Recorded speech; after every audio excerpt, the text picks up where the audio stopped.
Hurricane Allen is still 2,400 miles away from us, and the local National Weather Service office isn't paying that much attention to it. They don't even monitor hurricanes until they're much closer.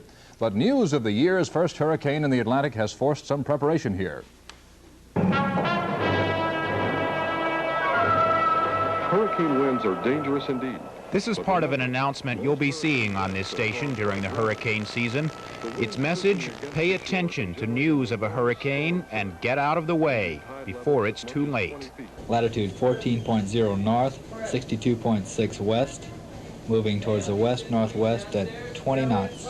This is the Institute for Storm Research, which is very much at work tracking the storm and, with a telex machine, sending information to points out in the Gulf.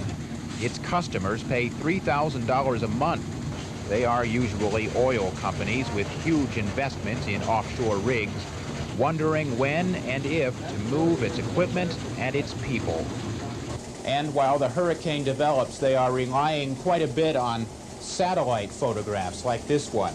This was taken just a few minutes ago as I speak, showing Houston right here, Hurricane Allen out there. We make a completely independent judgment, but when it gets near the time that a storm is going to hit some particular place, we usually try to coordinate very closely with the National Weather Service, and if our predictions that we make internally begin to differ from theirs, we try to have a discussion with them and arrive at a consensus so that people are saying the same thing. So this is a kind of advance team whose work begins and ends before a hurricane actually threatens the Gulf Coast.